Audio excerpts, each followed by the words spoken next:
श्री शिव नमस्तुभ्यम, हर हर महादेव। आज 7 नवंबर 2023 को कृष्ण जी की भूमि काशी मथुरा उत्तर प्रदेश में गुरुजी पंडित प्रदीप जी मिश्रा द्वारा वाची जा रही कार्तिक मास की पहली शिव महापुराण की कथा श्री गोपेश्वर गोपी शिव महापुराण की कथा के 5वें दिन की कथा पूर्ण हो चुकी है। और आज की कथा बहुत ही ज़्यादा विशेष थी और आज की ये वीडियो बहुत ही ज़्यादा लंबी होने वाली है, क्योंकि आज की कथा में गुरुजी ने पूरे 1, 2 या 3 नहीं, पूरे 5 नए उपाय बताए हैं और ये सारे उपाय बहुत ही नए हैं। आज की कथा में गुरुजी ने रोग मुक्ति के लिए उपाय बताए हैं। गुरुजी ने नौकरी प्राप्ति के लिए, अगर आपका कोई ज़रूरी एग्ज़ाम है, इंटरव्यू है, नौकरी के लिए आप परीक्षा दे रहे हो, तो उसके लिए एक बहुत ही अलग अलग दिशाओं में बेलपत्री समर्पित करने वाला नया उपाय बताए हैं। साथ ही गुरुजी ने धन प्राप्ति वाला उपाय बताए हैं और साथ ही गुरुजी ने घुटने के दर्द को, जोड़ों के दर्द को दूर करने के लिए दवाइयों से छुटकारा पाने वाला एक बहुत ही विशेष और नया उपाय बताए हैं। साथ ही गुरुजी ने ये भी बताया है कि कैसे आप कार्तिक के मास में माता लक्ष्मी को प्रसन्न कर उनका आगमन अपने घर में करा सकते हो, कैसे उनका आशीर्वाद आप प्राप्त कर सकते हो। साथ ही गुरुजी ने बताया कि वैधव्य नारी को पशुपति व्रत, 16 सोमवार का व्रत, प्रदोष का व्रत करना चाहिए कि नहीं करना चाहिए। ऐसे ही बहुत सारे विशेष बातों और उपायों की जानकारी गुरुजी ने आज की कथा में दिए हैं। तो आज की ये वीडियो बहुत ही ज़्यादा उपयोगी है, तो वीडियो को अंत तक जरूर देखिए, क्योंकि इस छोटे से वीडियो से आपको आज की कथा में गुरुजी द्वारा श्री गोपेश्वर गोपी शिव महापुराण की कथा के 5वें दिन में बताई गई संपूर्ण जानकारी मिल जाएगी और आज के 3 घंटे की कथा को रसवादन करने का पूर्ण और उसका फल भी आपको आज की इस छोटे से वीडियो से मिल जाएगा। तो चलिए बिना देरी के वीडियो को शुरू करते हैं। तो गुरुजी ने कथा को शुरू करते हुए कहा कि जब आपको समय मिले, आपको भगवान की, मेरे शिव की, मेरे कृष्ण की भक्ति करते रहना चाहिए, क्योंकि आपके परिवार वालों और इस संसार के लोग आपके बैंक के बैलेंस को देखकर आपसे रिश्ता बनाते हैं, आपसे मिलते हैं। लेकिन शिव महापुराण की कथा कहती है कि मेरे महादेव, मेरे शिव आपके बैंक का बैलेंस देखकर आपको नहीं मिलते, बल्कि आपका वो भक्ति, आपका भजन, आप जो नाम जाप करते हो, मंत्र जाप करते हो, उनकी प्रति आपकी जो श्रद्धा होती है, आप उनके अपने हृदय में कितना समा पाते हो, आप कितना उनसे दिल लगा पाते हो, कितना उनकी भक्ति कर पाते हो, वो देखकर आपके पास आते हैं, आपको अपना बनाते हैं और आपके सारे दुखों को, कष्टों को दूर कर देते हैं। क्योंकि जो महादेव का भक्त है, महादेव उन्हें कभी भी कष्ट में, दुख में नहीं देख सकते हैं। कथा के शुरू में ही गुरुजी ने शिव महापुराण की कथा में ब्रज के रज के रंगेश्वर महादेव का स्मरण करते हुए अपने जीवन में विजय प्राप्त करने वाला एक बहुत ही नया उपाय बताए हैं। ब्रज के रज में स्थित रंगेश्वर महादेव, महादेव का कोई साधारण स्वरूप नहीं है, बल्कि ब्रज की रज में स्थित रंगेश्वर महादेव स्वयं विजय का प्रतीक है। गुरुजी ने कहा कि अगर आपका कोर्ट में, अदालत में कोई कार्य चल रहा हो, आपका कोई केस चल रहा हो, आपके भाई ने या आपके किसी विरोधी ने आपके ऊपर गलती से कोई गलत चीज के लिए आप पर केस कर दिया हो, आपको उसमें फंसा रहा हो, उलझा रहा हो, अदालत के चक्कर में आप पड़ गए हो, अदालत के चक्कर आपको लगाने पड़ रहे हो, कि कोर्ट में, अदालत में कोई केस अटका हुआ हो, हारने की संभावना बन रही हो, आपके जीवन में हार हो रही हो, आपके जीवन में कोई प्रगति का कार्य ही नहीं हो रहा हो, उन्नति का सीढ़ियाँ आप नहीं चढ़ पा रहे हो, जो काम करते हो वो बिगड़ जाता हो, बन ही नहीं पाता हो, बनते बनते अगर बिगड़ जा रहा हो, तो उसके लिए गुरुजी ने कहा है कि आप अपने जीवन में एक बार ब्रज के रज में स्थित रंगेश्वर महादेव के मंदिर जाकर उन पर यमुना जी का 1 लोटा जल अवश्य समर्पित करें। शिव महापुराण की कथा कहती है कि जब आपको हारा हुआ महसूस हो, आपको लगने लगे कि सबने आपका साथ छोड़ दिया है, जीवन में बस हार ही हार हो रही हो, तो आप पूरे विश्वास से, दिल से अपनी बात महादेव से कहकर, मेरे रंगेश्वर महादेव से कहकर यमुना जी का 1 लोटा जल समर्पित कर दे। शिव महापुराण की कथा कहती है कि जो व्यक्ति रंगेश्वर महादेव पर यमुना जी का 1 लोटा जल समर्पित कर देता है, फिर वो जीवन में कभी भी नहीं हार सकता है, क्योंकि रंगेश्वर महादेव स्वयं विजेता का, विजय का प्रतीक है। अब ये उपाय तो वही कर सकते हैं जो ब्रज की रज में जाकर, रंगेश्वर महादेव के मंदिर जाकर और उन्हें यमुना जी का जल समर्पित करें। पर कुछ लोग ऐसे हैं जो किसी कारण से वहां नहीं जा पाते हैं या नहीं पहुंच पाते हैं, उन्हें समय नहीं मिल पाता है, या किसी भी कारण से अगर वो रंगेश्वर महादेव के मंदिर तक नहीं पहुंच पाते, तो उनके लिए भी गुरुजी ने एक दूसरा उपाय बताए हैं। गुरुजी ने कहा कि अगर आपको अपने जीवन में विजय पाना है, प्रगति प्राप्त करना है, उन्नति की सीढ़ी आपको चढ़ना है, अदालत में कोई केस चल रहा है, जमीन के लिए, प्रॉपर्टी के लिए या प्रशासनिक कार्य के लिए कोई भी केस चल रहा है, या भाई ने केस कर दिया या किसी दूसरे विरोधी ने आपको फंसाने के लिए आप पर केस कर दिया हो, बहुत समय से अदालत में आपका केस लंबित पड़ा हो, उसका कोई फैसला ही नहीं आ रहा हो, या फिर आपका फैसला आपके पक्ष में नहीं आने की संभावना हो, आपको लग रहा हो कि आप नहीं जीत पाओगे, तो इसके लिए गुरुजी ने विजय का प्रतीक मेरे रंगेश्वर महादेव का एक विशेष उपाय बताए हैं। गुरुजी ने कहा कि शिव महापुराण की कथा कहती है कि मेरे महादेव के कुछ मंदिर ऐसे होते हैं जिनके मंदिर तक अगर आप पहुंच नहीं पाते हो और उनका स्मरण मात्र कर लेते हो, तो उतने भर से ही आपको महादेव का आशीर्वाद, महादेव की कृपा आपको प्राप्त हो जाती है। आपको मंदिर तक पहुंचना नहीं पड़ता है, बिना मंदिर के पहुंचे ही मात्र उनका स्मरण मात्र कर लेने से आपको उनकी कृपा दृष्टि प्राप्त हो जाती है, उनका आशीर्वाद आपको प्राप्त हो जाता है। मात्र स्मरण मात्र कर लेने से मेरे महादेव आपके जीवन के सारे कार्यों को सफल कर देते हैं। तो आज की कथा में गुरुजी ने रंगेश्वर महादेव को प्रसन्न करने के लिए, अपने जीवन में प्रगति उन्नति प्राप्त करने के लिए, अपने अदालत के कोर्ट में विजय प्राप्त करने के लिए इस उपाय को करने को कहा है। इस उपाय को करने के लिए मात्र आपको एक बेलपत्र, एक शमी पत्र, एक दुर्वा, एक कनेर का पुष्प और एक अक्षत का दाना। अक्षत का आखा दाना चाहिए, यानी कि चावल का साबुत दाना टूटा हुआ नहीं होना चाहिए। इन सारी सामग्री को लेकर, अर्थात कि एक बेलपत्री, एक शमी पत्र, एक दुर्वा, एक कनेर का पुष्प और एक चावल का दाना लेकर बेल पेड़ के नीचे आपको जाना है। बेलपत्री के पेड़ के नीचे आपको जाना है और बेलपत्री के पेड़ के नीचे आपको शिव जी का पार्थिव शिवलिंग बना लेना है। फिर आपको उसी पेड़ के नीचे पार्थिव शिवलिंग बनाकर आप जो सभी सामग्रियां लेकर गए हैं, एक बेलपत्री, एक शमी पत्र, एक दुर्वा, एक कनेर का पुष्प और एक चावल का आखा दाना, इन सभी सामग्रियों को आपको रंगेश्वर महादेव, कुंदकेश्वर महादेव और चंपेश्वर महादेव का स्मरण करते हुए आपको समर्पित कर देना है। फिर आपको शिव जी को दीप दिखाना है और फिर जब दीप शांत हो जाए, उसके बाद आपको पार्थिव शिवलिंग पर समर्पित किए गए बेलपत्री, शमी पत्र, दुर्वा, कनेर के पुष्प और चावल के दाने को आपको उठाकर लेना है और पार्थिव शिवलिंग का विसर्जन कर देना है। और जो आप सामग्री उठाए हो, बेलपत्री, शमी पत्र, दुर्वा, कनेर का पुष्प, चावल का दाना, उसे लेकर घर आ जाना है। मात्र इतना ही कर देने से शिव महापुराण की कथा कहती है कि अगर आप इस उपाय को करते हो तो कितना ही विपरीत से विपरीत केस आपके ऊपर क्यों ना चल रहा हो, कितना ही विपरीत केस क्यों ना जा रहा हो, महादेव की कृपा से 20 दिन के अंदर फैसला आपके पक्ष में आ ही जाएगा और आपको उसमें विजय प्राप्त होगी। चाहे किसी भी चीज का केस हो आपके जीवन में, आपको महादेव कभी भी हारने नहीं देंगे। आपको हमेशा प्रगति उन्नति प्राप्त होगी। आप जो भी कार्य अपने जीवन में करोगे उसमें आपको सफलता अवश्य ही मिलेगी। इस नए उपाय का वर्णन करने के बाद गुरुजी ने कथा को आगे बढ़ाते हुए बताया कि क्यों कहा जाता है कि हमें संतों का दर्शन करने चाहिए।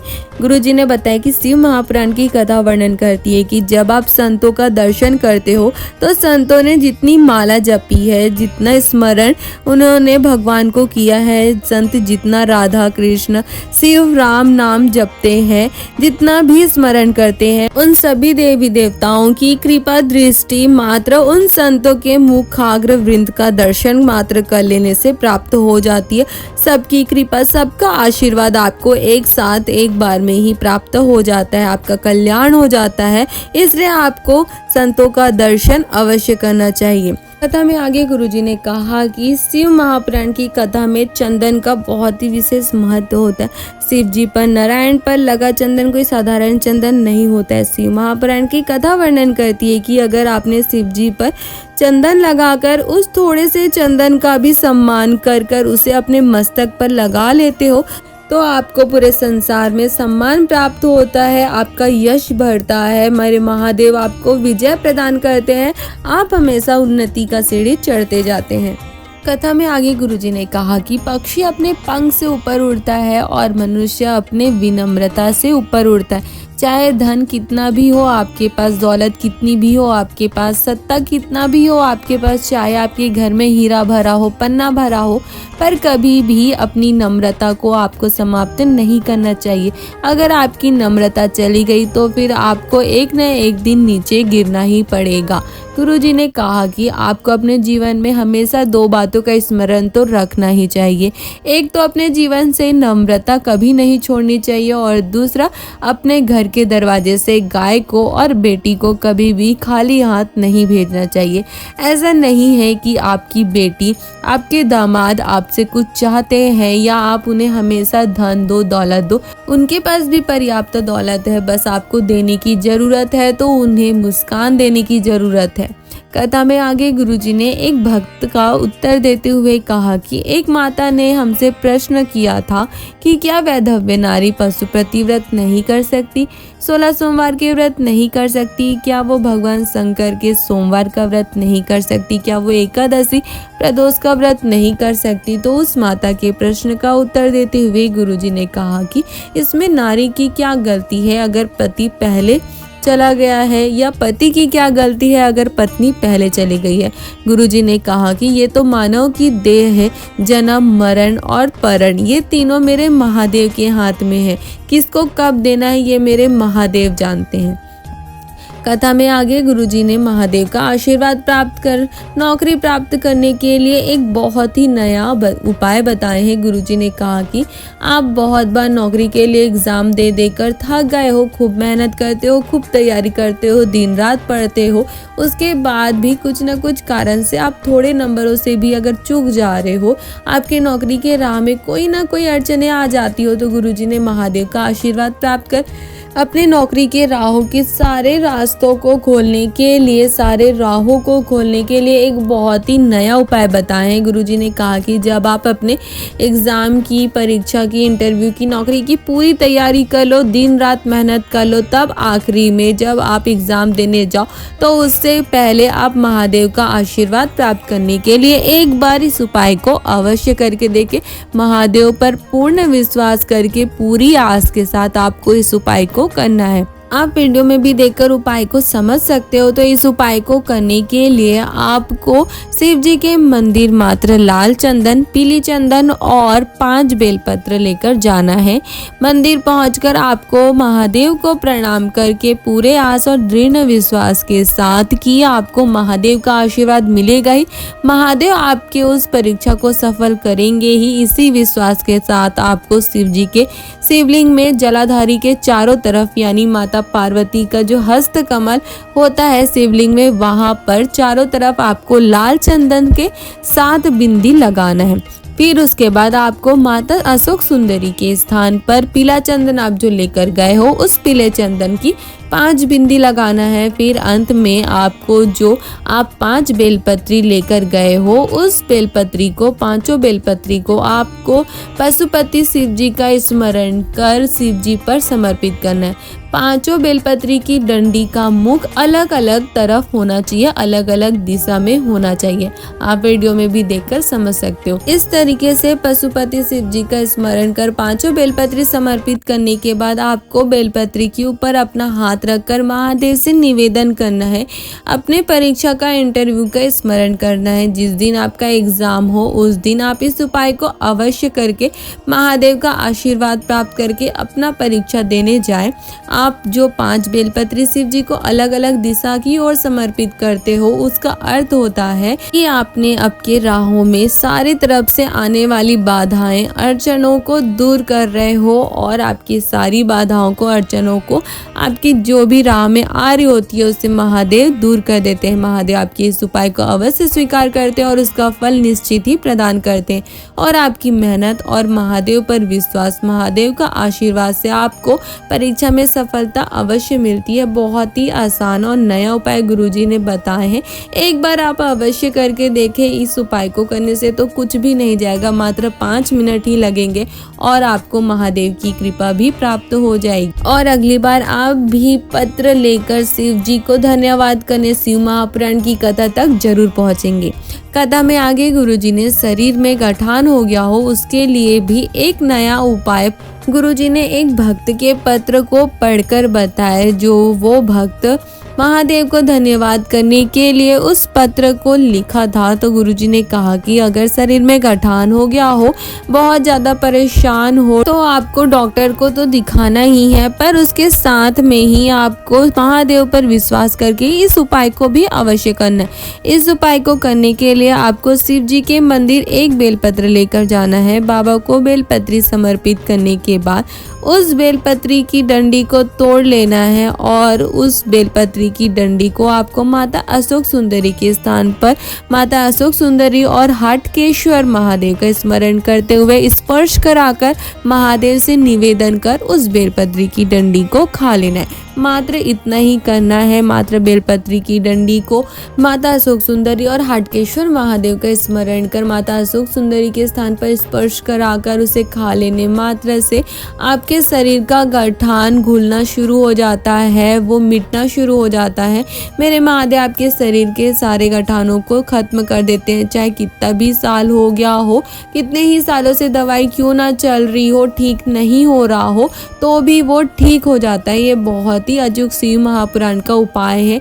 जिस भक्त का पत्र गुरुजी ने पढ़ा, उन्होंने बताया कि 2 साल से उनके शरीर में गठान हो गया था, वो गठान ठीक ही नहीं हो रहा था। वो महादेव के इस उपाय को करने से, महादेव की कृपा दृष्टि प्राप्त होने से ठीक हो गया। उसी के धन्यवाद करने के लिए वो भक्त ने पत्र लिखकर महादेव को धन्यवाद व्यक्त किया था। अगर आपको भी गठान की समस्या हो तो आप एक बार इस उपाय को अवश्य करें। निश्चित ही आप भी पत्र लेकर शिव जी के द्वार जरूर पहुंचोगे और शिव जी को धन्यवाद जरूर करोगे और गुरुजी अगली बार आपका ही पत्र पढ़ेंगे। कथा में आगे गुरुजी ने एक और विशेष उपाय का वर्णन करते हुए कहा कि अगर शरीर में कोई रोग हो या घुटने का दर्द हो, डॉक्टर ने यहाँ तक कह दिया हो कि घुटना बदलना पड़ेगा या गठान हो गया हो, शरीर में गांठ हो गई हो, शरीर में कष्ट रहता हो, रोज दवाइयाँ खानी पड़ती हो, दवाइयाँ चल रही हो, आप रोज दवाई खा खा के परेशान हो गए हो, थक गए हो, तो आपको गुरुजी ने शिव महापुराण का एक और नया उपाय बताए हैं जिसे आपको करना है। इस उपाय को करने के लिए जब आप रोज शिव जी के मंदिर जाओ तो आपको एक बेलपत्री लेकर शिव जी के मंदिर जाना है। फिर आपको 4-5 दिनों तक बेलपत्री को शिव जी के शिवलिंग के ऊपर हटकेश्वर महादेव का स्मरण करते हुए रोज अलग अलग दिशा की ओर रख कर बेलपत्री को शिव जी के शिवलिंग के ऊपर समर्पित करना है। आप वीडियो में भी गुरुजी के वीडियो को देखकर समझ सकते हो कि कैसे आपको हटकेश्वर महादेव के नाम का स्मरण कर बेलपत्री को समर्पित करना है। बेलपत्री समर्पित करने के बाद आपको उस बेलपत्री को उठा लेना है और उस बेलपत्री की डंडी को खा लेना है। सिर्फ बेलपत्री की डंडी नहीं खाना है, बल्कि आपको बेलपत्री की डंडी खाने के बाद बेलपत्री को भी खाना है। गुरुजी ने कहा कि अगर आप बड़ी बेलपत्री नहीं खा सकते हो तो आप छोटी बेलपत्री को भी लेकर इस उपाय को कर सकते हो। बहुत ही विशेष और नया शिव महापुराण का उपाय गुरुजी ने बताया। अपने घुटनों के दर्द, जोड़ों के दर्द को, गठान को ठीक करने के लिए, दवाइयों से छुटकारा पाने के लिए, चाहे कोई भी दवाई हो, उससे छुटकारा पाने के लिए, आपके शरीर में कोई भी समस्या हो, कष्ट हो, तो आप इस उपाय को कर सकते हैं। शिव महापुराण की कथा कहती है कि निश्चित ही भोलेनाथ की कृपा दृष्टि आप पर होती है। मेरे महादेव उसका फल आपको अवश्य प्रदान करते हैं और महादेव आपकी सारी तकलीफों को दूर कर देते हैं, क्योंकि महादेव कभी भी अपने भक्तों को कष्ट में नहीं देख सकते। कथा के अंत में गुरुजी ने बताया कि इसके बाद की जो कथा होगी वो 15 नवंबर से 19 नवंबर तक 5 दिवसीय कथा धुलिया महाराष्ट्र में होगी। धुलिया की इस 5 दिवसीय कार्तिक मास की पावन कथा का रसवादन आप टीवी पर, फेसबुक पर, यूट्यूब पर दोपहर 1 बजे से 4 बजे तक कर पाएंगे। साथ ही ये जो कथा होगी, इस कथा का नाम होगा श्री माँ लक्ष्मी शिव महापुराण की कथा। और आप धुलिया में हो रही इस विशेष श्री माँ लक्ष्मी सिंह महापुराण की कथा में जान पाएंगे कि कैसे इस कार्तिक के पावन मास में आप माँ लक्ष्मी को अपने घर में प्रवेश करा सकते हैं, कैसे आप माँ लक्ष्मी को प्रसन्न कर उनका आगमन अपने घर में करा सकते हैं, कैसे उनका आशीर्वाद प्राप्त कर अपने जीवन से धन की कमी को, संपदा की कमी को, वैभव सत्ता की कमी को दूर कर सकते हैं। इसलिए ये कथा बहुत ही ज़्यादा विशेष होने वाली है, तो इसका रसवादन आप सभी अवश्य करें। ये थी आज की कथा में गुरुजी पंडित प्रदीप जी मिश्रा जी द्वारा बताए गए सारे उपयोगी बातों की जानकारी के साथ साथ जो गुरुजी ने आज के इतने सारे उपाय बताए उन सभी की जानकारी। अगर आपको इन सभी जानकारी की वीडियो अच्छी लगी हो तो आप हमारे वीडियो को लाइक कर सकते हो और अपने परिवार वालों के साथ या अन्य शिव भक्तों के साथ इसे शेयर भी कर सकते हो, ताकि उन्हें भी आज की इस विशेष कथा के विशेष उपायों की जानकारी प्राप्त हो सके और वो भी इसे करके मेरे भोलेनाथ का, नारायण का, माता लक्ष्मी का आशीर्वाद प्राप्त कर अपने जीवन के सारे दुख तकलीफ कष्टों को दूर कर अपने जीवन में आनंद और सुख की प्राप्ति कर सके। हर हर महादेव।